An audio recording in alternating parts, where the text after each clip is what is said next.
Good morning, my dear students. How are you? I hope you all are well. So get ready with your notebook and pen.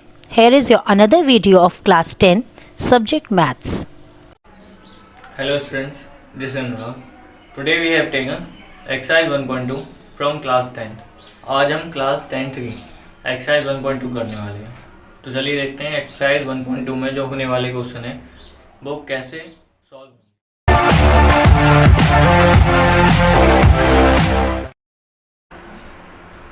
अब आते हैं हम exercise 1.2 पे class 10। आज हम exercise 1.2 करने वाले हैं। इसमें क्वेश्चन नंबर 1 दे रखा है, एक्सप्रेस एज, हमें जो गिवन नंबर दे रखे हैं उन्हें हमें प्राइम फैक्टर्स में एक्सप्रेस करना है। अब जब भी हमें प्राइम फैक्टर्स में एक्सप्रेस करना होता है, हमारे पास जो मेथड है वो है फैक्टराइजेशन। हम जो गिवन नंबर दे रखे हैं उनका फैक्टराइजेशन करेंगे। इसमें मैं आपको पहला और दूसरा पार्ट करके बता रहा हूँ। जैसे हमारे पास 140 दे रखा है पहले पे, तो हमने इसका फैक्टराइजेशन किया 2 से 70, 2 से 35, 5 से 7 और 7 से 1। हम ये देखेंगे जो इसका फैक्टराइजेशन है वो क्या आ रहा है, वो आ रहा है 140 इक्वल टू 2 मल्टीप्लाई 5 मल्टीप्लाई 7। इसे हम लिखें तो हम लिखेंगे 2 की पावर 2 मल्टीप्लाई 5 मल्टीप्लाई 7। तो ये हमारा प्राइम फैक्टर्स की फॉर्म में आ गया कि 140 जो है वो 2 मल्टीप्लाई 2 की पावर 2 मल्टीप्लाई 5 मल्टीप्लाई 7 इस फॉर्म में शो हो जाएगा। इसलिए ये प्राइम फैक्टर्स की फॉर्म में शो हो गया। अब दूसरा और देख लेते हैं। इसका दूसरा पार्ट दे रखा है हमें, दूसरे में दे रखा है 156। इसमें हम करेंगे 2 में, ये आएगा 7 8, फिर हम 2 से लेते हैं, ये आएगा 3, ये आएगा 9, फिर हम 3 से लेते हैं, ये आएगा 13 और 13 से आएगा 1 टाइम। और इसका प्राइम फैक्टराइजेशन करें तो ये आएगा 2 की पावर 2 मल्टीप्लाई 3 मल्टीप्लाई 13। इसका प्राइम फैक्टराइजेशन ये आ जाएगा। अब आते हैं क्वेश्चन नंबर 2 पे।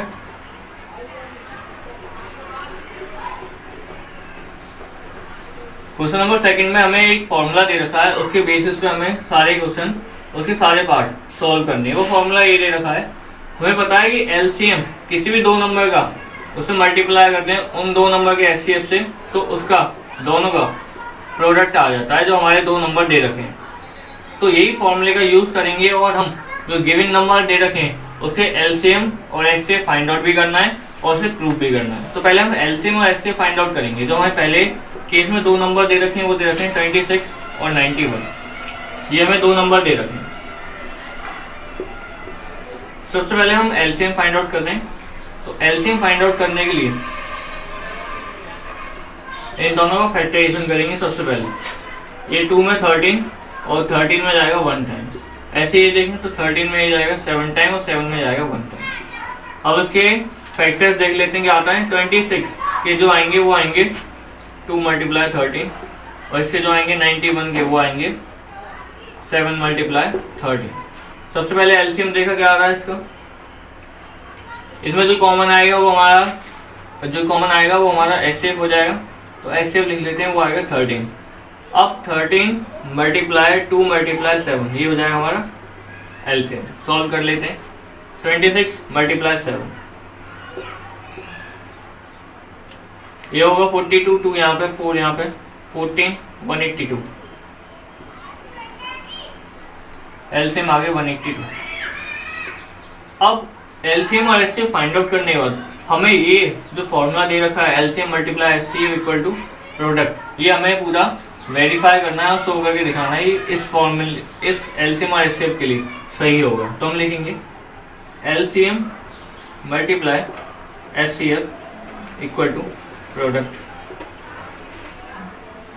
एलसीएम और एचसीएफ लिखते हैं 13 मल्टीप्लाई 182 और दोनों नंबर लिखते हैं 26 और 91।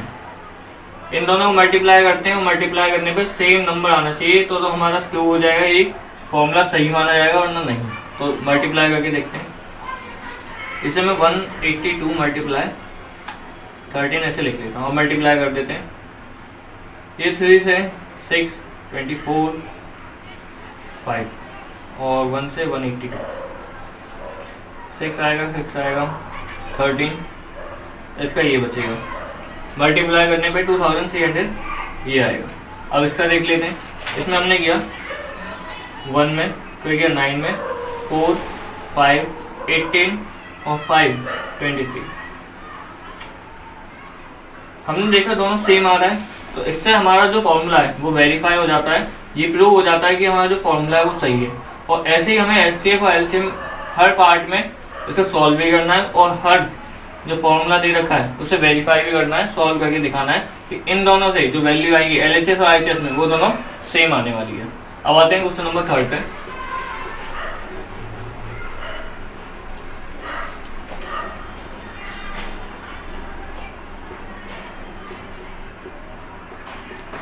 क्वेश्चन नंबर 3 में हमसे एलसीएम और एचसीएफ फाइंड आउट करने के लिए कहा गया है, और वाई फैक्टराइजेशन। जो फैक्टराइजेशन से हमने पहले किया था वही हमें एलसीएम और एचसीएफ फाइंड आउट करना है। तो हमें जो गिवन नंबर दे रखे हैं वो है 12, 15 और 21। इन तीनों का फैक्टराइजेशन कर लेते हैं। पहले 12 का करेंगे 2 3 1, इसके बाद 15 का करेंगे, ये आएगा 3 5 और 7। 21 का करने पे 3 से 7 टाइम और 7 से 1 टाइम। ये सारे फैक्टराइजेशन हो गए, लिख लेते हैं हम इनके फैक्टर्स जो आ रहे हैं। 2 मल्टीप्लाई 2 मल्टीप्लाई 3, 15 का 3 मल्टीप्लाई 5 और 21 का 3 मल्टीप्लाई 7। अब इसके कॉमन फैक्टर देख लेते हैं, वो हमारा एचसीएफ होगा। एचसीएफ निकालने के लिए इसमें कॉमन क्या आ रहा है आप देखिए, इसमें तीनों में बस 3 कॉमन आ रहा है। एलसीएम में 3 कॉमन आ रहा है, मल्टीप्लाई 5 और 7 और 4। अब इन सब का हम मल्टीप्लाई करें तो हमारे पास एचसीएफ आ जाएगा, मल्टीप्लाई कर लेते हैं। इन दोनों करने पे ये आएगा 15 और इन दोनों करने पे आएगा 28। इन दोनों मल्टीप्लाई और कर लेते हैं। 28 को मल्टीप्लाई 15 में हमें और करना है। 5 से करेंगे 40, 10, 14, 28, 0, 12, 4, 420 आ रहा है। तो हमने ऐसे इसका एलसीएम और एचसीएफ दोनों फाइंड किया बाय यूजिंग फैक्टराइजेशन। ऐसे आपको सारे पार्ट में, सारे इसके जो पॉइंट दे रखे उन सभी पार्ट्स में इसी टाइप से आपको फैक्टराइजेशन से आपको इसका एलसीएम और एचसीएफ दोनों ही फाइंड आउट करना है। अब आते हैं क्वेश्चन नंबर 4 पे। क्वेश्चन नंबर 4 बिल्कुल थर्ड वाले क्वेश्चन जैसा दे रखा है। इसमें हमें फाइंड आउट करना है एलसीएम और एचसीएफ हमें दे रखा है और 2 नंबर भी दे रखे हैं। क्वेश्चन नंबर 4 में देखते हैं, इसमें हमें एचसीएफ दे रखा है 2 नंबर का, वो दे रखा है 9 और हमें जो पहली वैल्यू दे रखी है फर्स्ट वैल्यू जो हमें दे रखी है, फर्स्ट नंबर जो दे रखा है वो दे रखा है 306 और सेकंड नंबर जो दे रखा है वो दे रखा है 657। अब हमें एलसीएम फाइंड आउट करना है। हमने एक फॉर्मूला भी देखा था, वी नो दैट। जो फॉर्मूला था वो था, अगर आप एलसीएम का मल्टीप्लाई एचसीएफ में करेंगे तो आपका आएगा दोनों नंबर का मल्टीप्लिकेशन और प्रोडक्ट। तो देख लेते हैं।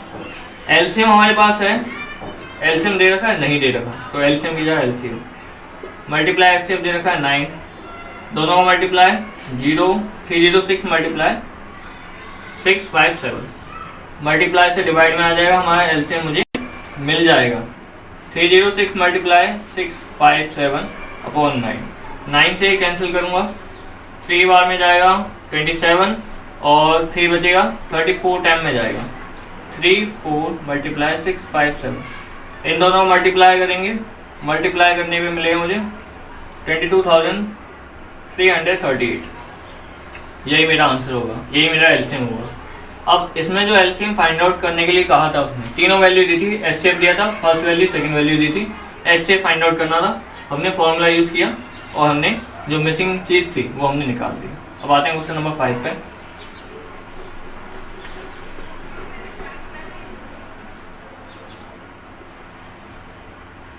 क्वेश्चन नंबर 5 में कहा गया है हमें ये बताना है 6 की पावर n, अगर n कोई नेचुरल नंबर हो तो हमारे पास क्या लास्ट में इस वैल्यू सॉल्व करने पर लास्ट में 0 आ सकता है क्या?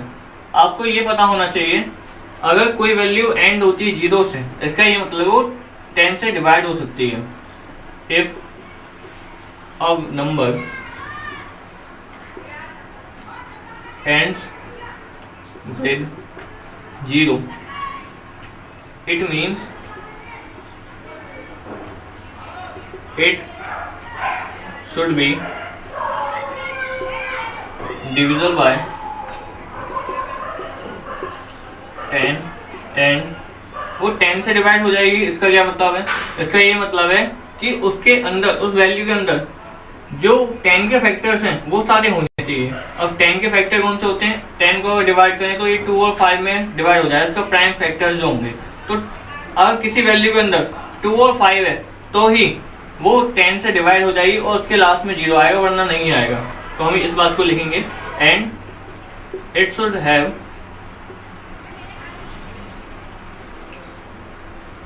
2 and 5 प्राइम फैक्टर्स। अगर प्राइम फैक्टर्स ही हैं इसके पास तो वो डिवाइड हो जाएगी 10 से। अब जरा जो हमें वैल्यू दे रखी गिवन देखिए, उसमें क्या है? 2 और 3 है। क्या 2 और 5 है? उसमें नहीं है। और 2 और 5 उसमें नहीं है तो वो डिवाइड नहीं हो पाएगी 10 से, उसके लास्ट में कभी 0 नहीं आ पाएगा। तो हम लिखेंगे सो 6 power n can not end with 0 because it contains 2 and 3 as prime factors। यही हमारा क्वेश्चन नंबर 5 एंड हो जाएगा, जिसमें हमने बताया अगर किसी वैल्यू के लास्ट में 0 आना है या नहीं आएगा, अगर ये चेक करना है तो उसके लास्ट में उस वैल्यू के अंदर 2 और 5 दोनों ही प्राइम फैक्टर्स होने चाहिए। अगर 2 और 5 हैं तो उसके लास्ट में 0 आ सकता है, वरना नहीं आएगा। इसमें हमने देखा 2 और 3 है, 2 और 5 नहीं है। 2 और 5 होता तो 0 आता, वरना नहीं आएगा। तो इसका आंसर होगा no. 6 power n can not end with 0 because it contains 2 और 3 एज प्राइम फैक्टर्स। इतना ही होगा। अब आते हैं क्वेश्चन नंबर 6 पे। क्वेश्चन नंबर 6 में हमें दो वैल्यू दे रखी है, दोनों को हमें कंपोजिट नंबर में एक्सप्लेन करना है कि कंपोजिट नंबर है।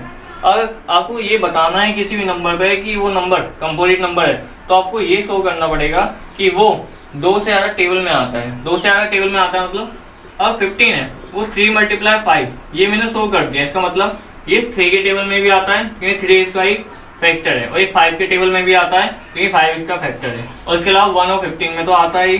तो ये इसलिए कंपोजिट नंबर है क्योंकि ये 2 से ज़्यादा टेबलों में आ रहा है। तो हमें ये ऐसी मल्टीप्लाई करके फॉर्म में दिखाना है। इसमें देख लेते हैं। एक नंबर में आपको बता रहा हूँ, जो पहला नंबर ये रखा है वो है 7 × 11 × 13 + 30। ध्यान से देखिए, इसमें आप देखेंगे ये प्लस की फॉर्म में है। हमें प्लस की फॉर्म में नहीं चाहिए, इसे मल्टीप्लाई की फॉर्म में होना चाहिए, जब भी हम शो कर सकते हैं ये सारा जो नंबर है वो कंपोजिट नंबर है। तो हम क्या करेंगे, हम 13 इसमें से कॉमन लेंगे, तो ये आएगा 7 × 11 × 1 + 1। इसमें फिर आगे सॉल्व करेंगे, 77 + 1 78। ये हो गया 13 × 78। अब इससे जो नंबर आएगा वो 78 के टेबल में भी आएगा, 13 के टेबल में भी आएगा और अपने टेबल में भी आएगा। इसलिए वो नंबर जो आएगा वो कंपोजिट नंबर होगा। It will be composite number because it has 13 and 78 and 1 factors। ऐसे जैसे हमने इसका पहला पार्ट किया है, वैसे आप सेकंड वाला पार्ट कर सकते हैं। उसमें जो कॉमन लिया जाएगा वो 5 कॉमन लिया जाएगा, और सॉल्व करने पे ऐसे 2 मल्टीप्लाई की फॉर्म में आ जाएगा वो नंबर, जिससे वो कंपोजिट नंबर सॉल्व हो जाएगा। अब तक हमने क्वेश्चन नंबर 1 से लेके क्वेश्चन नंबर 6 सॉल्व कर लिया है। अब इसके बाद क्वेश्चन नंबर 7 उसी टाइप से होगा जैसे मैंने आपको लास्ट वाले क्वेश्चन बताए। आपको क्वेश्चन नंबर 7 बाय सेल्फ करना है, और इसे करने के बाद आपकी एक्सरसाइज 1.2 कंप्लीट हो जाती है। अब मिलते हैं हम आगे वाली एक्सरसाइज में जो है 1.3।